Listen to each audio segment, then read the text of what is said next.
Señores pasajeros, ha llegado el momento gastronómico del vuelo. Les ofreceremos consejos culinarios y exquisitas recetas. Tomen pluma y papel, pues la experiencia será de primera clase.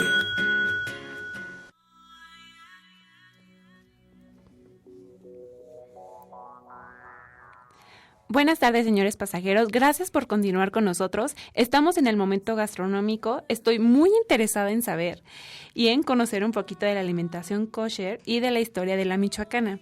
Vamos con Melissa Pérez Angulo.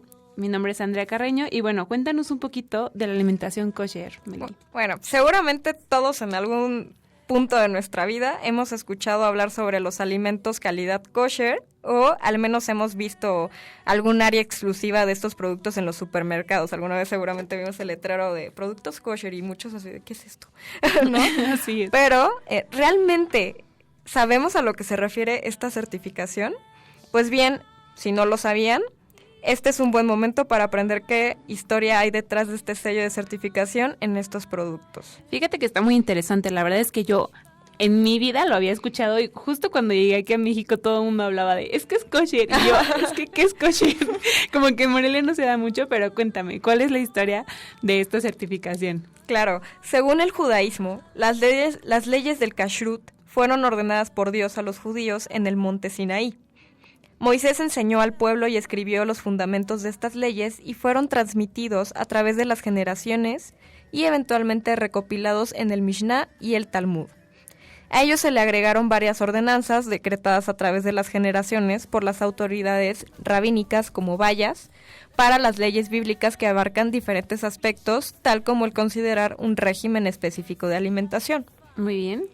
Para el judío, la santidad no se confina a los lugares y momentos santos, sino que esto tiene una mayor amplitud, o sea, se confina a toda la vida en totalidad, o sea, la vida en sí es sagrada. Por eso, incluso una actividad que es aparentemente mundana, algo que pues todo mundo hace y, o sea, lo hacemos muchas veces al día, incluso sí. Es como el comer. Es un acto divino y una experiencia que requiere alinearse a lo establecido en las leyes para mantener su santidad. Ok, muy bien. Bueno, ¿y qué significa en sí la palabra kosher? Kosher es derivada del término hebreo kasher, que significa en forma.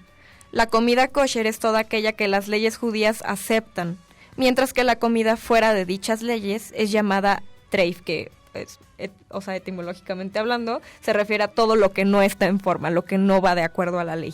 Ah, ok. Y bueno, las razones para que una comida no sea considerada kosher incluyen la presencia de animales que no han sido sacrificados en forma adecuada con un ritual, así como la presencia de animales impuros que son considerados de esta forma porque tienen cualquier mezcla de carne, leche, jugo de uva o vino preparada sin supervisión, o aquellos alimentos que tienen un constante contacto directo con la tierra, la cual es considerada impura, por eso es que no se permite que haya contacto directo con ella. Y la comida preparada con utensilios que no son considerados kosher. Ah, ok, definitivamente es todo un régimen, ¿no? Desde los utensilios, los alimentos, los animales. Pero bueno, mencionabas algo de los animales que no son kosher. ¿A qué te refieres exactamente con esto? Bueno, los animales que están permitidos por las leyes judías son todos aquellos que rumian y que tienen pezuña partida. Así como también todos aquellos animales que residen en las aguas, siempre y cuando tengan 2 aletas y escamas. Por ejemplo, los mariscos están prohibidos, no se consideran puros. ¿Y 2 aletas y escamas como? O sea, pescados como el salmón, okay. El atún, o sea, nada de pescados que tampoco, o sea, que no cumplan con estas características. Ah, ok, perfecto, muy bien. Y algunas de las especificaciones que tienen estas especies, bueno, como ya decías, que no tienen pezuña. Y bueno, además hay otro animal que se considere como impuro. Sí, por ejemplo, de las especies que pues, nosotros, personas no judías y que no tenemos este régimen de alimentación establecido, pues nos puede parecer normal, en cierta forma, consumir, por ejemplo, la liebre o el cerdo. Pues bueno, en el judaísmo estos animales están prohibidos. Por ejemplo, el caso de la liebre, pues es un animal que rumia, pero no tiene pezuña. Entonces no se considera pues puro. Y en el caso del cerdo, pues tiene pezuña, pero no rumia, y además es un animal que está en constante contacto con la tierra, lo cual pues es una catástrofe para una persona que tiene este régimen de alimentación, ya que pues por eso mismo no es un animal puro, está en contacto directo con esta parte de impureza total. Ah, ok, perfecto. Y también algo así como que los animales que se arrastran, ¿no? Sí. Por ejemplo, pues las serpientes, todos los reptiles que pues, en algunas culturas sí es común que se consuman, para el judaísmo están prohibidas por igual, así como las aves que son carroñeras. O sea, sí se pueden consumir aves siempre y cuando no consuman carroña. Ah, ok, perfecto. Y bueno, aparte de los animales, los productos lácteos tengo entendido que también tienen esta proveniente de los kosher, ¿no? Sí, obviamente estos productos tienen que ser derivados de animales kosher y, pues por ejemplo, la leche debe provenir de animales que se demuestre que no están enfermos, o sea, que no representen ningún tipo de infección o algún tipo de impureza, por así llamarle, y es el mismo caso para el queso, tiene que estar certificado previamente para ser aceptado dentro de esta categoría. Ok, perfecto. Y en el caso del huevo, por ejemplo, creo que existen diversas categorías. Sí, muchos lo consideran prohibido cuando el huevo presenta sangre, ya ven que de repente rompemos un huevo y tiene algún puntito de sangre por ahí. Y pues bueno, o sea, tiene la creencia que ya si ves un puntito de sangre en el huevo, ya no lo debes de usar. Y otros tienen la teoría que si la sangre es removida, o sea, siempre y cuando pues, obviamente tampoco represente pues, un impedimento en el huevo, o sea, que digas tú es que ya está podrido o algo por el estilo, simplemente que se pueda remover y puedes utilizar el huevo normalmente. Entonces, o sea, es aquí cuando ellos consideran que se puede comer, pero no es en todos los casos. Ah, ok, perfecto. Y también había escuchado por ahí recién cuando llegué que no podían hacer una mezcla de diversas categorías como carne, lácteo. ¿Cómo está específicamente eso? Sí, por ejemplo, está prohibida la mezcla de carnes y productos lácteos en cualquier tipo de platillos y en una misma comida, así, o sea, por ejemplo, si en el desayuno ya comí leche, pues no podría, tomé leche, no podría comer queso, o no podría consumir, no sé, pues algún otro producto que sea de origen animal. O sea, ya sea como una carne. El jamón, pues bueno, es difícil que lo encuentren porque no consumen cerdo. Entonces, es un poco complicado. Sí. Pero bueno, en una comida, por decir que luego nosotros que nos gustan los tacos, por ejemplo, de carne con queso, eso está prohibido para los judíos. Ah, ok, perfecto. Entonces se tendrían que comer por separado, ¿no? En diferentes momentos, sí, exacto. O sea, en la mañana puedo comer leche y en la tarde sí puedo comer queso. Ajá, exacto. Ah, ok, perfecto. Y bueno, también los utensilios habías mencionado que tenían que ser kosher. ¿Cómo es esto de que tienen que ser kosher? ¿Tienen que estar destilados o destinados para cierto tipo de alimentos? ¿No se pueden mezclar? Sí, o sea, por ejemplo, se refiere a que, por decir, yo tengo un cuchillo. Sí. Pero este cuchillo va a ser utilizado únicamente para cortar carne. No lo puedo utilizar para ninguna otra cosa más. Porque a la hora de, por decir, quiero cortar queso y lo quiero hacer con el mismo cuchillo con el que corté carne, pues ya es contaminación total. Aunque, o sea, aún así el cuchillo esté perfectamente lavado, está prohibidísimo. O sea, debes tener como un uso específico por cada utensilio, por cada tipo de comida. Ok, perfecto. Pues muchísimas gracias, Meli, por toda tu información. Creo que es momento de pasar a nuestra receta de Bazargan. Y bueno, es el momento delicioso. Si ya están listos nuestros pasajeros con pluma y papel, ¿nos podrías dar los ingredientes? Claro. Tomen nota, por favor. Vamos a necesitar 250 gramos de trigo burgol o cuscús, una lata de tomates, 4 cucharadas de puré de tomate, jugo de un limón, una cebolla pequeña picada, un pimiento morrón picado, comino, pimentón, 3 cucharadas de azúcar y sal. Perfecto, muy bien. ¿Y para el procedimiento qué es lo que tenemos que hacer? Primero tenemos que lavar bien el trigo con abundante agua fría. Luego dejarlo remojar unos 30 minutos, eliminar el agua sin exprimir y dejar que se hinche. Mientras tanto, en una olla cocinar la lata de tomates, pasta de tomate, limón, sal, comino, pimentón y azúcar. Cocinar hasta que se concentre y retirar del fuego y dejar enfriar. Luego vamos a mezclar el trigo escurrido con la preparación del tomate y vamos a agregar la cebolla y el pimiento picaditos. Luego ya de esto, ya lo único que nos queda es verificar el sazón. Perfecto, muchísimas gracias, suena bastante rico. Y bueno, ¿qué podríamos maridar con este platillo? Hola. Hola, Gabo, ¿me ¿cómo escuchas? estás? Sí, Qué gusto escucharlas otra vez juntas. Sí, así te es. extrañamos, Gabo. Yo sí, yo también, pero la ciudad es un caos el día de hoy, no sé qué está pasando. Sí, esta semana estuvo estamos- pesadísimo, ¿no? Bueno, ya te Sí. perdonamos, Gabo, no te preocupes. Es la actitud. Oye, pues con este platillo, yo me voy más con un vino blanco, sería de una uva Sauvignon Blanc. Recordemos que la uva Sauvignon Blanc, bueno, es originaria de Francia como tal. Y bueno, también se da en varias partes del mundo, no solamente en Francia, incluso tenemos también en México, y otros países productores como Nueva Zelanda, e incluso tenemos también Rumania, Estados Unidos, Australia, España. Entonces, esta uva blanca como tal tiene un descriptor aromático y gustativo, más, o sea, la parte de la fruta, la parte como tarta de cítricos como la toronja, limón y lima. También tenemos la parte de manzana verde y pera.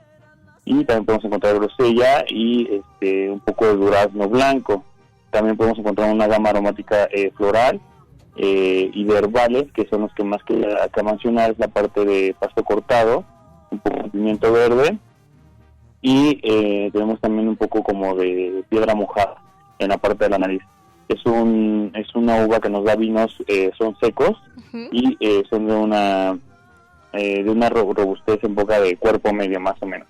Entonces creo que esta parte va a resaltar como los ingredientes que tenemos en esta receta con un Sauvignon Blanc.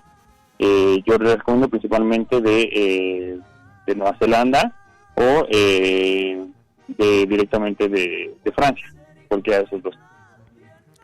ok, perfecto, pues ¿Me escucha? muchísimas gracias. Sí, así es. Ya te Perfecto. escuchamos, Ya Gabo. tenemos lista nuestra receta y totalmente completa con el maridaje. Y bueno, no te vayas, Gabo, porque ahorita tenemos una segunda receta. Pero primero, Meli nos va a contar un poquito de la historia de la franquicia de la Michoacana. Dinos, ¿cómo es que comenzó esta franquicia?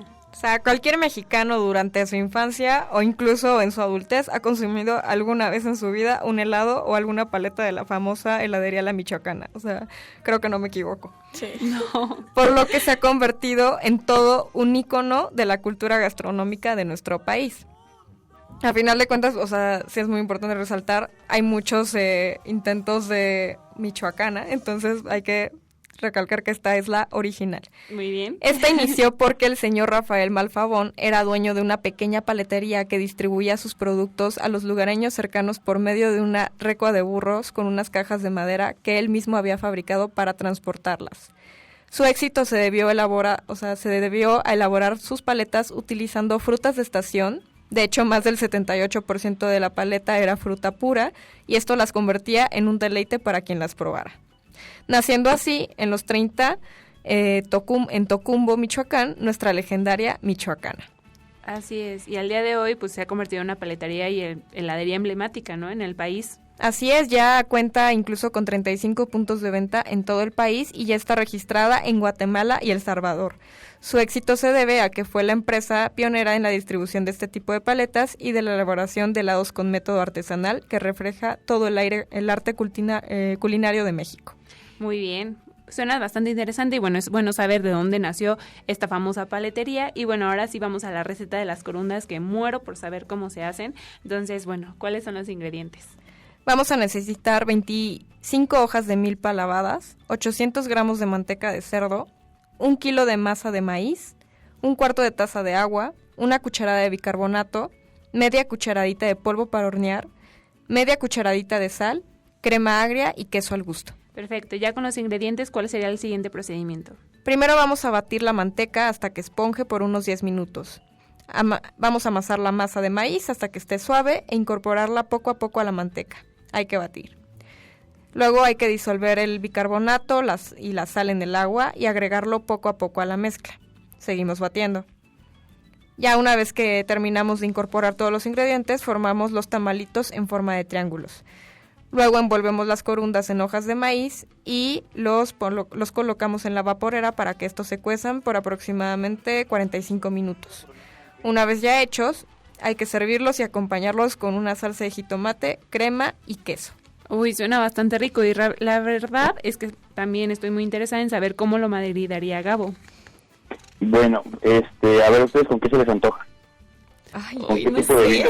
Con un vino rosado espumoso, ¿qué tal? Ah, pues podría ser. Fíjense que el tema del vino espumoso es como por excelencia el comodín de un sommelier. Es decir, cuando no sabes, así, porque La si vieja no sabes, confiable. sí, no nosotros. ¿por qué no le quería decir así? Cuando no sabes qué vino podría ir con un platillo, normalmente así el espumoso le va a dar en un 90%, por mucho, tanto la parte de versatilidad en cuanto a la acidez y la burbuja que trae, y bueno, un rosado todavía tiene más plus, porque un rosado está como entre el tinto y el blanco, ¿sabes? Porque tenemos también, dependiendo obviamente de la extracción que tenga como tal, o la maceración que tenga el vino rosado, pues es obviamente como la complejidad o la gama aromática gustativa que tengamos en cuanto si fuera un tinto. ¿Sí me entiendes? Claro. Así es. Bueno, yo quería mencionar una uva que no es tan común y que muy pocos conocemos.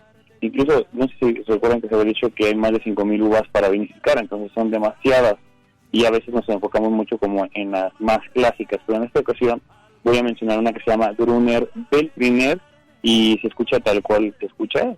Gruner lleva diéresis en la U y Veltliner la parte de U con V de Verónica. Una diferente. Esta uva, sí, una diferente. Esta uva es originaria, bueno, se están debatiendo ahí entre Austria e Italia, y ellos dos se encuentran de los países productores, de hecho es más en Austria, República Checa, Eslovaquia y Hungría. Entonces, digan, es obviamente, siempre la parte de la uva blanca siempre se va a dar mejor, bueno, dependiendo, ¿verdad? Pero más las blancas están más enfocadas como a un clima frío, ¿sabes? Y cuando son climas cálidos, obviamente, el tema de la maduración, pues va la parte de aromática y gustativamente va a cambiar. ¿Sí me siguen? Sí. Entonces, y bueno, acá tenemos la parte de aromas y sabores. En cuanto a la uva, tenemos la parte de toronja, lima, tenemos también la parte de cereza amarilla y ciruela verde. También podemos encontrar un poco de manzana verde. De especias tenemos aquí la pimienta blanca.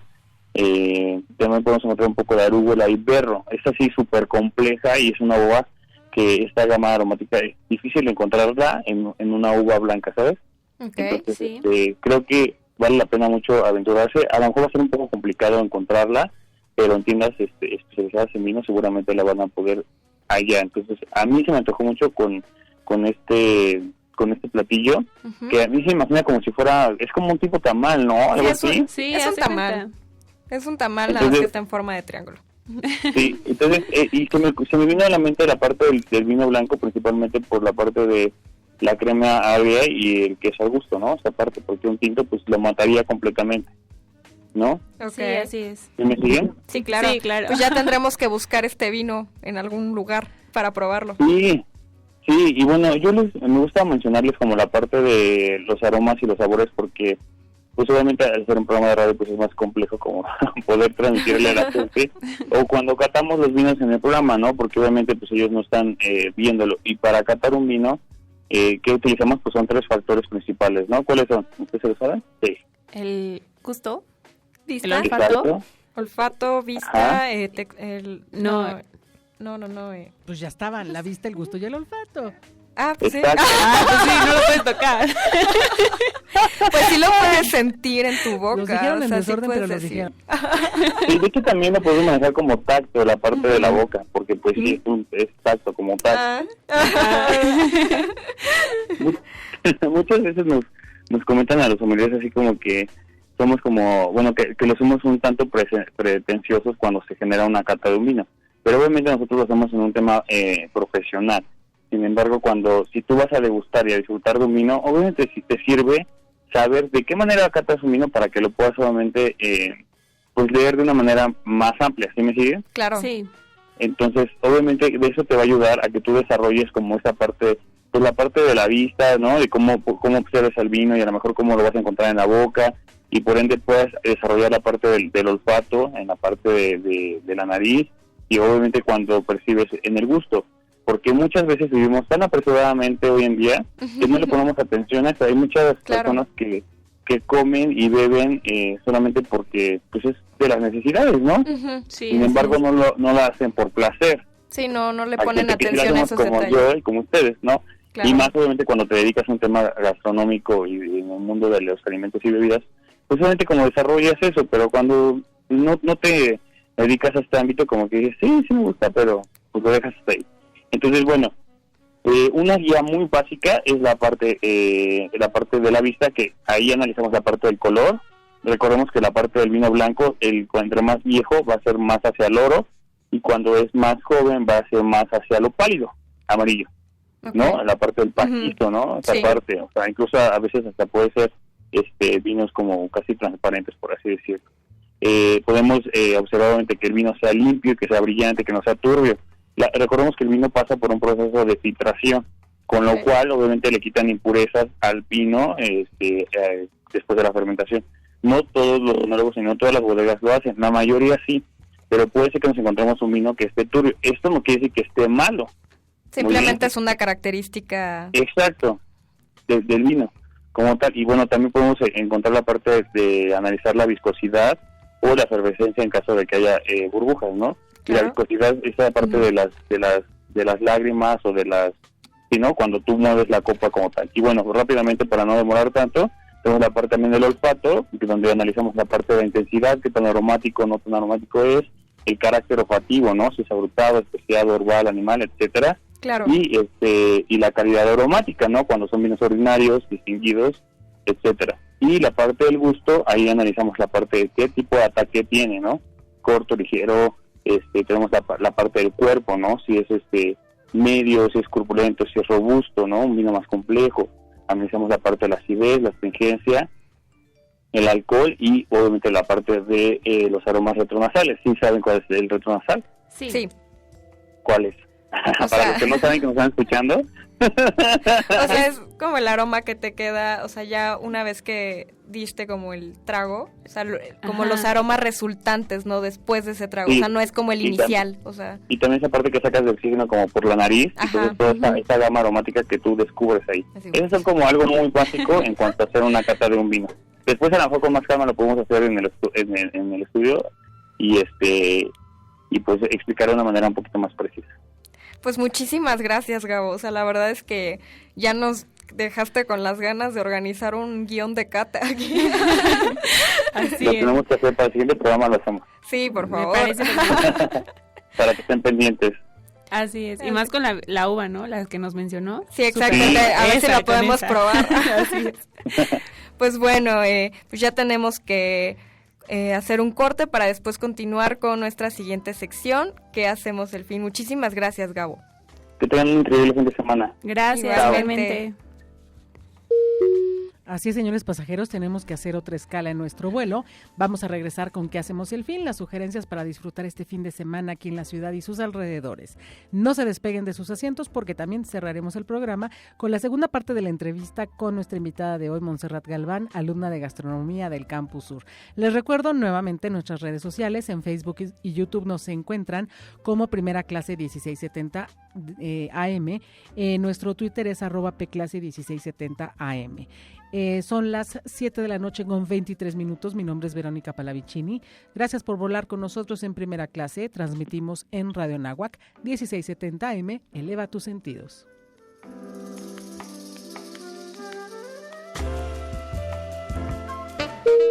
Señores pasajeros de primera clase, su atención por favor. Haremos una breve escala. En un momento retomaremos nuestro vuelo. Ya volvemos.